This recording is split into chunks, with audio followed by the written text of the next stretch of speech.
গত বছর যেখানে শেষ করেছিল সেখান থেকেই নতুন আইপিএল শুরু করল বেঙ্গালুরু। শনিবার প্রথম ম্যাচে হায়দ্রাবাদকে ৬ উইকেটে হারিয়ে দিল তারা। প্রথমে ব্যাট করে হায়দ্রাবাদ তোলে ২০১ রানে ৯ উইকেট, জবাবে ৪ উইকেট হারিয়েই জয়ের রান তুলে দেয় বেঙ্গালুরু। দেবদত্ত পারিক্কল এবং বিরাট কোহলি অর্ধশতরান করলেন। অধিনায়ক রজত পাটিদারের ইনিংস ম্যাচের মোড় ঘোরানো মুহূর্ত হয়ে থাকল। জলে গেল ঈশান কিষানের ৮০ রানের ইনিংস।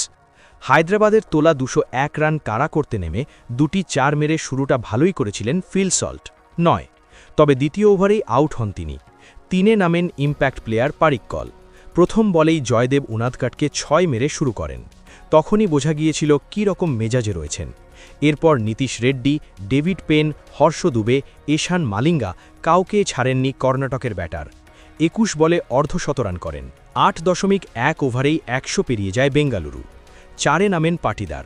তিনি পারিক্কলের থেকেও আগ্রাসী খেলতে থাকেন। বেঙ্গালুরু অধিনায়কের ১২ বলে ৩১ রানের ইনিংসে রয়েছে ২টি ৪ এবং ৩টি ৬। দুই ব্যাটারকেই যতটা সম্ভব বেশি বল খেলতে দিয়েছেন কোহলি। তার মাঝে নিজেও যথেষ্ট চালিয়ে খেলেছেন। পাটিদার এবং জিতেশ শর্মা ০, পরপর ২ বলে ফিরে যান। এরপর দলের দায়িত্ব নেন কোহলি। গত বছর আইপিএলের ফাইনাল খেলার পর আর কোনো টি-২০ ম্যাচ খেলেননি কোহলি। ১০ মাস পর ফিরেছিলেন ক্রিকেটের সংক্ষিপ্ততম ফরম্যাটে। একবারের জন্যও মনে হয়নি তিনি আর টি-২০ আন্তর্জাতিকে খেলেন না।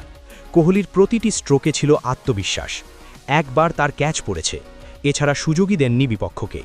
অর্ধশতরান পূরণ করার পর আর বেশি সময় নেননি ম্যাচ শেষ করতে। ১৬তম ওভারে হর্ষাল প্যাটেলকে একটি ৬ এবং ৩টি ৪ মেরে ম্যাচ শেষ করে দেন। ২৬ বল বাকি থাকতেই জেতে বেঙ্গালুরু।